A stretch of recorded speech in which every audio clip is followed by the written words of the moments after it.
What's up, guys? So today I want to talk about a question that we got from Bailey Falston. Not sure how you say that. He wants to know how and why I use high and low carb days, because I did mention that in a previous video.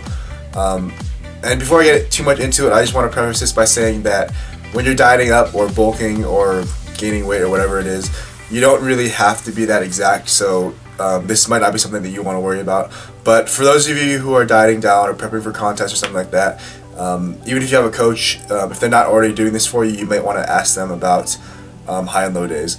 In general, people who aren't competing probably don't need to worry about this. Other than that, I will say that when I am dieting up, I do use low days, and I'll explain that in a second.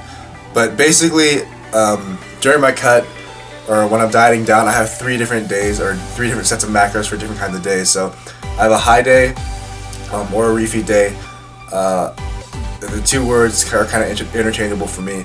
I have a regular day, and then I have a low day. And the first day we'll start off with is my regular day. So my regular day, the intake is based on a goal deficit for like a normal training day, with my normal training accounted for, so like the amount of calories I would burn in a normal training session. And obviously it's kind of hard to calculate your maintenance every single day, because especially when you're losing or gaining weight, your maintenance is constantly changing. So what I would recommend that you do is, like I said in another video, and I'll link it somewhere over here, it's probably best to adjust your intake based on your weight as your weight goes up and down. Let's say if I'm cutting right now, it's whatever my intake is to sort of hit a certain deficit and lose a certain amount of weight in a certain amount of time.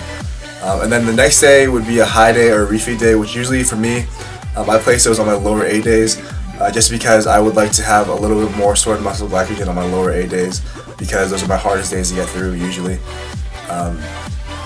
And those are probably the training sessions where I'm burning through the most calories.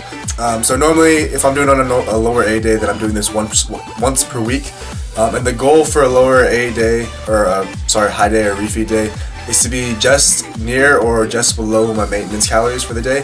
So what happens is, by bringing myself back up towards maintenance, or back up near maintenance, I am allowing my body to restore its glycogen storage, so like sort of refill all the depleted glycogen, or some of the depleted glycogen, so I have more energy available later on. It also prevents metabolic adaptation to a certain degree, because if you constantly maintain a deficit like a lot of people do during a cut, what happens is over time your body will sort of not want to lose weight, because I mean that's the body's tendency, is to sort of try to maintain homeostasis and sort of stay where it's at when it's in a healthy range.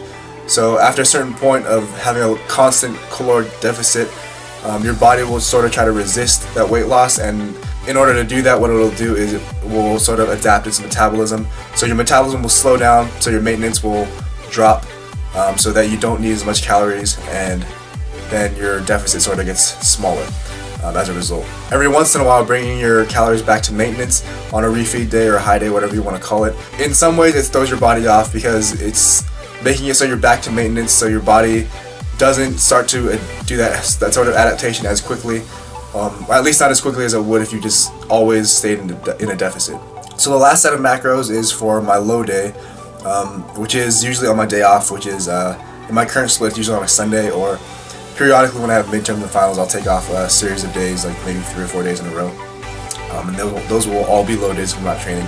And basically what a low day is for me is, oh, by the way, high days, I'm just raising my carbs by a certain amount to get to maintenance, and on the other hand, on low days, I'm just cutting my carbs by a certain amount to account for my maintenance. So on a low day, I'm cutting my carbs to account for the calories not burned by not training. And the reason that I usually adjust by way of carbs rather than protein or fat is because protein is still needed for muscle protein synthesis, especially if I train the day before, then I still need quite a bit of protein, or the needs for protein is still about the same as it would be on a training day.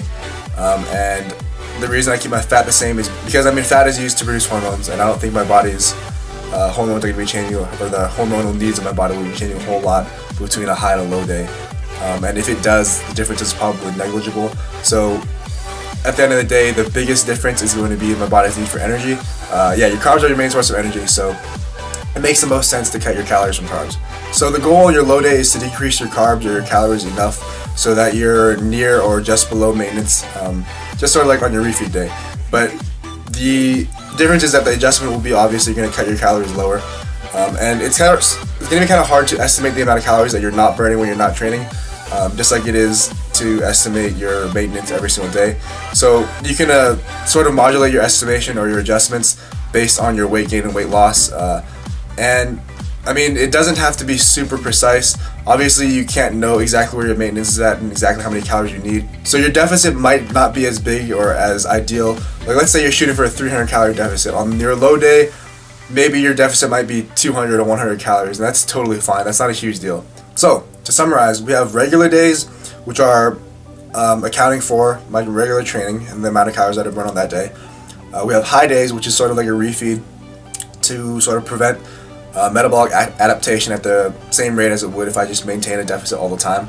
And then we have low days to adapt or to account for the amount of calories that I'm not burning on the days that I'm not training. Before I leave, I just want to say that this does sound sort of complicated, especially if you've never heard of these things, but I would encourage you just not to freak out, because as long as you maintain a deficit, you will still lose weight. So I mean, it's really not that hard to lose weight. The hard part is sort of being optimal about the way that you lose weight in order to maximize the amount of muscle that you can keep and also maximize the amount of fat that you're losing.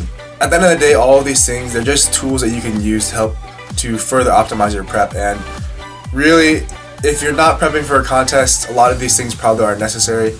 But like I said, if you are prepping for a contest, these could be, useful tools for you to try out.